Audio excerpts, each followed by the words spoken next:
Welcome to the Healthy and Wealthy and Wise podcast with global sales trainer and professional speaker, Lois Kofi.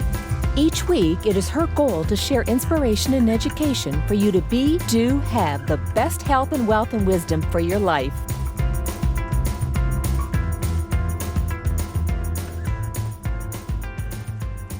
Well, hello, everyone, and welcome back. This is Lois Kofi here today with another live broadcast, another live podcast show. If you're tuning in or you'll be joining us soon, this is actually normally I do only live shows on Fridays. And today, because I have a special guest, we're doing it on a Wednesday. And so if you're joining us live, you can hit hashtag live.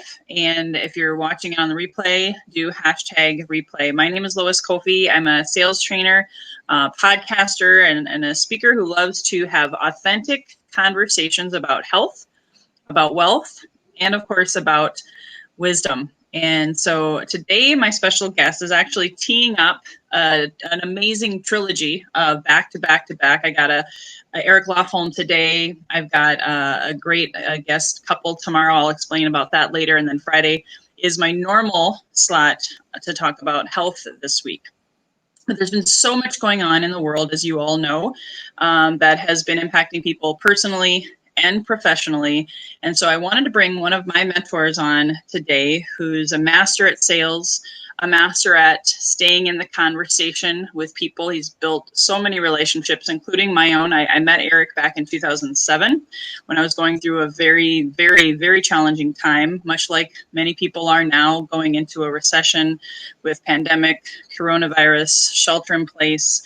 And then, of course, we have civil unrest going on. And I stayed in touch with Eric, and he's been a master of sales of 25 years, author of many, many books, father, husband, who lives up in Northern California. I'm here in Southern California. So it's so exciting to bring you on, Eric, today and have a conversation of how do we, as professionals, or even just as humanity, understand others when we don't quite agree, right? We're in a space right now where people are saying, you're right, I'm wrong, or I'm right, you're wrong. And it's really impacting a lot of people in a negative way. So I'd love to turn it over to you and share some nuggets of wisdom of how do you deal with what's going on today in your own life and in your own business. Well, Lois, it is great to be here. Thank you for the invitation. And I also want to acknowledge all of you out there in the online world watching us live or watching the replay. And our hope is that you can pick up some information that can help you to be more successful in your life. And we're in a really interesting time right now because the election's coming up. So we've got, the Democrat versus the Republican. That's a very common battle back and forth. And then we have all the civil unrest with law enforcement, African-American community, minorities, and that's all going on. And we're talking about taking the monuments down and changing the name of Aunt Jemima and Big Uncle Ben Rice and so forth. And then, just in general, we have all of this challenge that's going on. And so because of that, it creates a challenge for a lot of people because they can easily be triggered, especially on social media. Lois, you ever see that when just like all heck breaks loose in a post on social media? Oh my gosh, countless times. And I've even seen people posting about how happy they were that those conversations happened because they've unfriended people, they've blocked people, and it's created a lot of angst and a lot of I think negative energy at times. Yeah, and I think there's a lot of value in coming up with what is your social media strategy. So I have chosen not to use my energy to engage in that back and forth online. And I just don't see a win for me personally. I don't see a win for my business. In my religious life, I'm a Christian. I don't talk about that on social media. I have friends that are Muslim. I have friends that are Jewish. I have friends that are atheists. It doesn't enter the social media conversation for me. because it's not relevant. I'm there to add value. I'm there to help human beings, and I'm not looking at, do they align with my political beliefs, my spiritual beliefs, and so forth and so on. And so I think there really is a lot of value in thinking about, how do you want to approach social media, and how are you going to use your energy, right? And so I do a lot of unfollowing. I don't typically unfriend, because the other person is going to know you're unfriending them on social media. But if you unfollow, they're not going to show up in my newsfeed. And I just kind of mentally prepare myself when I'm going on social media and I'm seeing people posting things that are different than the way that I think, and just honoring the differences. And I think what's happening a lot right now is there's a big focus on differences in beliefs versus listening, right? Just listening to another human being and respecting that they are different, and that's completely okay. And they don't need to think like us in order for us to be in relationship, in order for us to add value to each other, to learn from each other. And so those are some of the ways that I choose to handle it. But I see a lot of people putting energy into things that are not going to be productive for them and are not going to help them create the life that they want. And they end up just kind of in this higher level of angst, when they could be channeling all that energy into their goals, their dreams, their family, their business, their finances. They could be utilizing, our mind is a very powerful thing. And the cliche is you get what you focus on. And we can't think negative and positive at the same time. So we can choose. And as you know, I lead a morning call every day. I have a 15-minute motivational call, and people call in from all over the world. And it's like a little pep talk. And it's designed to get people in a mindset of producing. And with the pandemic and with the social unrest and all that's going on, personally, I'm doing great. My business is doing great. I'm being productive. I'm focused, but I'm intentional on that. And there's a lot of people right now that their head's not in the game on their goals and dreams because they're distracted by all the challenges that are going on.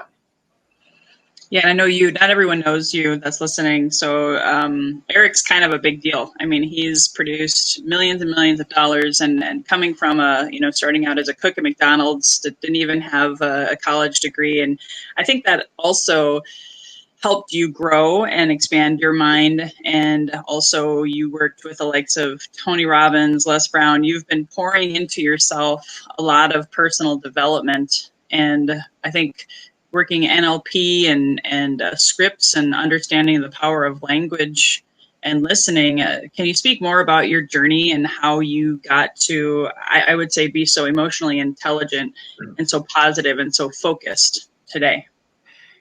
Yeah, I didn't grow up surrounded by mentors or positive thinking. I grew up in a divorced family, like so many kids grow up, and I was raised by my father and my stepmom, and they're both pharmacists, and so they're very career-oriented, but they're not really students of personal development. So that wasn't I wasn't raised on Think and Grow Rich and Tony Robbins and so forth. And I ended up had very low self-esteem. And I went to community college. And as you mentioned, I started off as a cook at McDonald's, and I just had very low self-esteem, and I didn't have confidence within myself. And I didn't understand about the incredible potential that exists in me, and it also exists in all of you that are watching or listening to this right now. Every one of you that's listening, you have God-given gifts and talents, and whether you're a believer or not, you have gifts and talents that you were naturally born with, and you have incredible potential. And so I got introduced to that way of thinking in the late 1980s. My first person who taught me that was a woman named Louise Hay, who's no longer with us, and she wrote, "You Can Heal Your Life," and she said, "Thoughts are things, and things can be changed." And I was like, wow, that's a pretty radical thought. Like, I can change the way I think. I didn't even know that was possible. And then my journey led me to Tony Robbins and Les Brown and Michael Gerber and Jay Abraham and Mark Victor Hansen. And the list goes on and on and on of the people that I've studied. And what I recognized was one of my newer metaphors about our development is a 20-story building. And if your highest potential is the 20th floor, and you're on whatever floor you're on right now, floor 1, 2, 3, 4, 5, 8, 10, whatever you're on, and we have a next level. And I think what happens for most people is they get up to, say, level 7, they're on floor 7, and they don't go past that. They get complacent, they get comfortable, they get stopped by something out of their comfort zone. And the reality is they can press forward and go to that next floor and beyond. And, you know, I know you well enough to know you're living that right now. You're just busting through comfort zones, and you're climbing up your potential. And we all can do that. And somehow that landed with me back with Louise Hay and many others since then, that I had this incredible potential inside of me. And so I ended up starting my own training company in 1999. And now I built an international training company. And my highest level of what I see currently is building a team of 200 trainers all over the world that are sharing my message with individuals and with companies. And so that's what I'm up to. And I'm a college dropout, right? So I learned about tapping into the potential of our mind. And so I'm choosing not to get distracted by all that's going on. And just one simple way of explaining it is when the pandemic hit, there was this whole conversation around the ventilators, and we're not going to have enough ventilators. And there was this whole conversation about that, and people were just going nuts over the fact that we weren't going to have enough ventilators. And here's my message to my audience at that time. I said, I'm not the ventilator guy. In other words, that's not my job to solve that problem. So I'm not going to put any of my energy over here trying to solve the ventilator problem, because that's not my problem. And I don't know how to solve it. I don't know anything about ventilators. So I got to stay focused on what am I here to do. And in my stage of my career, I'm here to produce. So I got to produce. I can. So with all that's going on right now, with the whole conversation about the monuments, and should we take the monuments down or not? I'm not the monument guy, and that's not my area of expertise. And I don't really have anything to contribute to the monument conversation. So whether they stay up or down, I'm just going to go and I'm going to produce. And I think it's important for us to stay in our lane. And it doesn't mean don't be an activist and don't share your beliefs, but it's just, where should your energy be right now? And my energy needs to be on producing. And if somebody's watching this and they're like, Eric, I need to be an activist. Awesome. I see a lot of people on Facebook or social media, and they're putting in their 2 cents, but they're not the activists going out to actually do something about it. They're just commenting on Facebook, and it's just a big waste of time. And so I would just invite all of you to think about, what are your priorities right now, whatever they are, and to really focus your energy on that, and think about, if you want to go to your next level, if you use the 20-story floor metaphor, what would that next floor be for you? And what do you need to do in order to get there? Awesome. Yeah, I have to give you a shout out, Eric, for those of you that are joining us and maybe you've never been here before. Eric's actually the one who kicked me out of the nest and said, just, do it, Lois. And so I completely, 2020 is my year of the comeback. I launched a podcast as a result and overcame a lot of fears, and being able to focus on that, going through some very intense stuff this year, a couple close family members dying, the pandemic, forced homeschool. I mean, there's all these things that could have really tore me down, and you helped lift me up and help me climb those floors of focusing on what I could do to change the world and make a difference. So good stuff, good advice. And I know with your sales training, I want to shift to that a little bit, because we do have, most of my viewers are salespeople. Most of my viewers are entrepreneurs. And so I know you have taught me the sales mountain process. And I've seen a lot of people, when they go into the black and white, and when they go into being online and attacking people, and I know it takes sometimes months or years to gain trust and rapport, and just a few seconds to lose it, right? So I know that's part of your heart, is teaching that really authentic, not pushy, because there's a lot of pushy salespeople out there who, give the industry a bad name. But can you tell more about your sales mountain, just a little snippet, because I know our time is limited, and how important that first process is of generating that lead and then building that trust and rapport and not destroying that? Yeah, well, I've delivered literally thousands of presentations, and I've done well over 100,000 prospecting, either cold calls or reaching out now on social media or email, and all that to initiate business. And so there is a process that I teach, and I call it Sales Mountain, and it's from the time you generate that lead all the way through to them saying yes, and all those steps in between.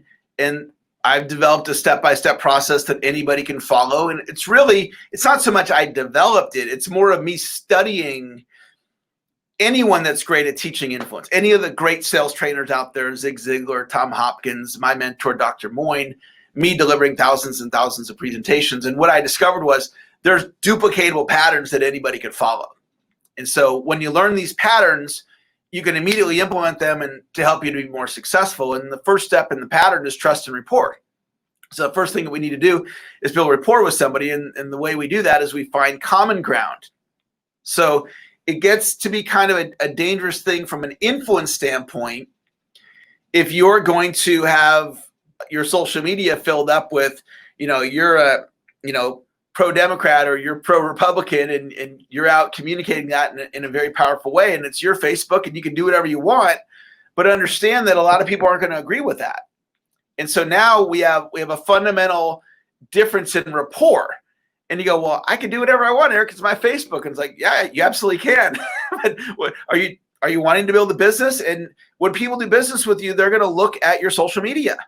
And they're going to look at what it is that you're sharing with the world. And, just because you can publish something doesn't mean you should. And that's the tricky part about social media. I have a 13-year-old daughter who's my stepdaughter, my 14-year-old stepdaughter, and my 15-year-old daughter. And they can all publish on TikTok and on Instagram and on Snapchat. And just because they can doesn't mean they should. And sometimes they really run into problems because they post goofy stuff they shouldn't be posting. And that can create a whole conflict with their peers. It can create a conflict with me as their dad.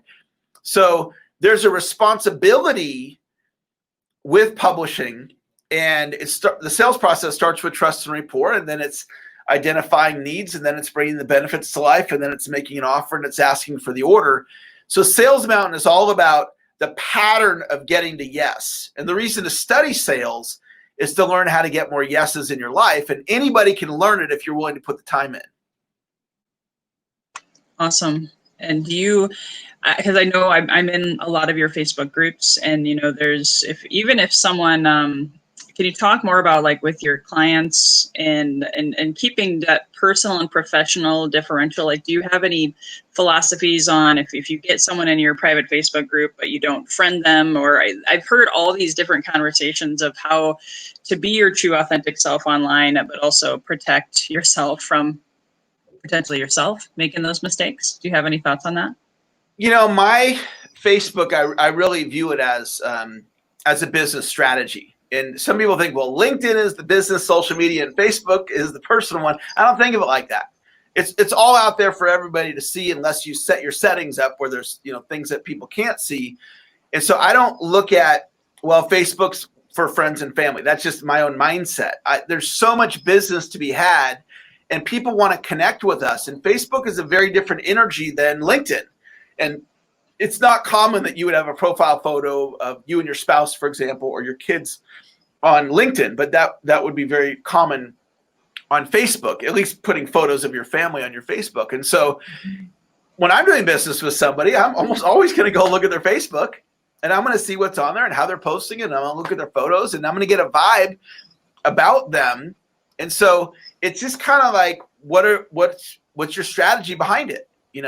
I look at it as, if they Google Eric Lofholm, what's showing up on page one? All my social media, LinkedIn, Instagram, YouTube, it's Facebook. It's all going to be showing up on page one. And so I'm strategic in what I post. Mm-hmm. I post with intention. I don't post anything negative. One of the goofy things people post that are in health and wellness is they might say, I'm not feeling good today. I'm feeling under the weather. And I'm thinking to myself, you're in health and wellness. Why would you post that? So I would do what I do. I'd be strategic in how you're posting and what's your brand story. My brand story is family, success, and sales training. So that's the core of what I post. Every once in a while, I'll post about one of my favorite sports teams. I don't post about politics. I don't post about controversial issues because it's not going to, there's no benefit to me. It's just going to take me down a rabbit hole that I don't want to go down. And so I think in general, we want to really think about ultimately, where are we trying to get in life? What's the best path to get there? You know, coming to podcasts like this is awesome because you get to hear other people's perspectives. You're like, oh, I never thought of that before. So. Yeah, that's what it's all about. And someone had commented in there, seek first to understand before being understood. And that was a huge lesson that I learned in sales as well. You know, just taking a pause and really taking in what that other person says. Do you have any advice for that salesperson or entrepreneur or business owner out there who maybe they've already posted the thing that they're regretting, and maybe they even took it down, but they maybe lost a couple clients for it, or they just, now they're like, what should I do to maybe make amends or do something different? Do you have any advice for people in that situation? Well, sometimes, I mean, if you are posting about your political beliefs, right? Nothing wrong with that. It's what you believe, right? Well, somebody who has an opposing belief, maybe they unfriend you, they cancel the contract. And there's really, in that scenario, there's nothing to make amends for because you didn't do anything wrong. You just posted what you believe. But it's probably not the best strategy because, you know, you're gonna have a lot of opposing viewpoints. Now, if you did in fact do something that you shouldn't have done, if you said something about somebody else that was inappropriate, you know, by all means, you know, go back to that person and you can apologize for it. You see this all the time lately with business leaders putting their foot in their mouth, saying something they shouldn't have said, goes against, you know, the whole direction of the culture right now. And they come out and make a public statement. But I think it's really just about moving forward. You know, I think the big takeaway is to step back and ask yourself, what's my posting strategy going to be? You know, philosophically, how is it that I'm going to do this? And this is conversations I have with my kids. It's like, you're not swearing in your social media posts. Okay. You're going to post appropriate photos and videos. And on TikTok, you know, any of you that have watched that, it's a lot of lip sync videos to music. And there's a lot of really, you know, foul mouth music out there. And it's very popular for the kids to, you know, lip sync these foul mouth. And I go to my kids, I'm like, if I see that, it's coming down. And sometimes I have to go on their TikTok and look at what they're doing and say, this is not how we act. And they're looking at what everybody else is doing. And they're modeling what other people are doing, right? Because their parents aren't paying attention or their parents don't care, or whatever. But I would look at, like, come up with your social media strategy. You know, how is it that you're going to approach it? What information do you want to put out there? And I also use social media to do a lot of encouragement, liking, commenting, acknowledging people, you know, doing positivity. Because one of the things I learned from Steve Wynn from over in Vegas, Steve Wynn, he did a video with Tony Robbins. If you Google Steve Wynn, Tony Robbins, Business Mastery, it's a great 10-minute video. He's talking about instant gratification. And what he's saying in the video is, if you can make another human being feel good, you hit a home run. So at a casino, people playing video poker, and then somebody comes over, hey, would you like a free drink? Right? So now they're drinking, the machine goes off, and they quote unquote won, right? They hit a little mini jackpot or whatever. So they hit the mini jackpot, they've got a drink in their hand, they're feeling good, instant gratification. So that's the business he wins in. Well, I'm not in the gambling and alcohol business, but I am in the business of making people feel good through encouragement and acknowledgement. So I learned from Steve Wynn, if you can make other people feel good, you've got a home run. So I use social media as a way to bring positivity, encouragement to other people, which draws people to me to want to do business with me. That's awesome. I love it. And I've learned so much from you. And I hope you guys have been getting some value. Eric had a sliver of time to give me today. He's massively successful and is going back to a 4-hour training as we wrap it up here in the next 5 minutes. So I'm just going to throw it out there. I'm going to ask him one more big question. So please, if you guys have any questions, please comment. This is your final closing minutes and opportunity. And then we do have a free offer. Eric, as always, is being generous and is going to be doing a very specific class for anyone who wants to attend. I'll post that link and talk about that here.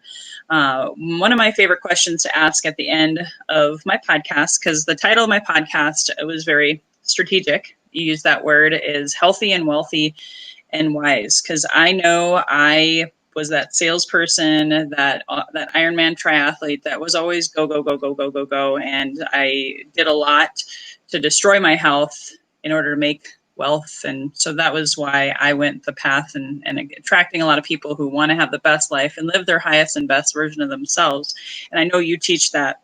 When you hear the phrase healthy and wealthy and wise, Eric, what does that mean for you? Well, I think the takeaway from it has to do with balanced learning. And we tend to work on what we're really good at. So if we're really good in business, then we're going to put all this energy into our business, and maybe we don't put any energy into our health. And so it really, to me, speaks about you can learn anything that you want to get better at, and it's looking at it from a balanced approach. It's being not just so career focused that you're not thinking about your health, you're not thinking about your family. It's really looking at kind of this holistic picture of how can you have the best life possible. So that's really what it means to me. Awesome. And I know you live by that standard, so that's fantastic. Is there anything else, since I haven't seen any questions, is there anything else that you want to share from your heart about the state of the world right now? Anything more about Sales Mountain? I'll kind of let you share, and then I'm going to talk about our exciting upcoming shows for the rest of the week. Well, I think as far as the world is concerned, the best place that we can come from is kindness, is compassion, is love, is understanding. And instead of focusing on differences, because we're going to find those, listen for understanding, and allow other people to have opposing beliefs, which is very common. People aren't always going to agree with us. We're not always going to agree with them.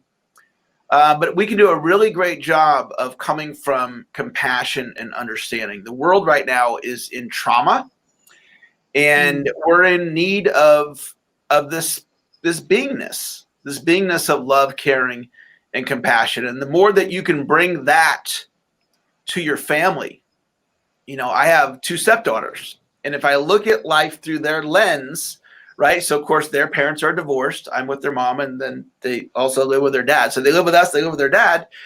And that's a hard thing. So I can enter the world with my 13-year-old daughter, my stepdaughter, and I can look at life through her lens.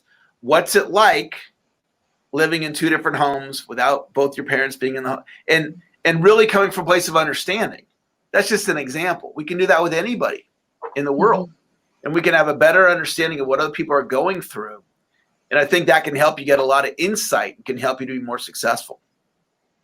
Awesome. I love it. Yeah, you've definitely helped me have that calm composure and seeking first to understand. And one thing I want to add to that is, sometimes people just go at it on social media. Why not just call them, send a private message and say, hey, I'd love to hear more about your perspective, instead of just, those one-off emotional comments. That's something that I teach people to get offline as much as you can, and have, more authentic conversations. So speaking of authentic conversations, I'm going to put in the chat right now. Eric is going to be hosting with me. So thank you so much, Eric, a free class on how to increase your sales results during difficult times. So it's tomorrow night, 7 p.m. Pacific, 9 Central, 10 Eastern.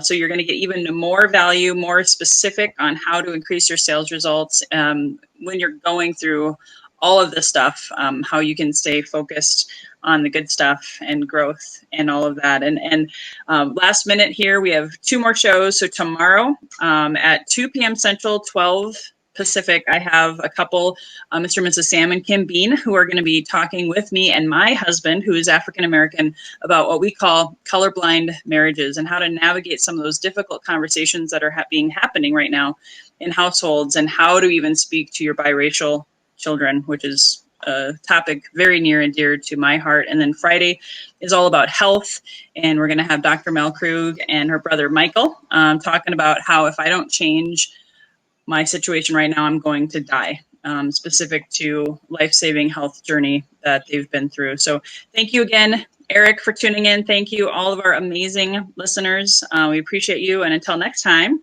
stay healthy, wealthy, and wise. Bye-bye for now. Bye-bye. Thanks.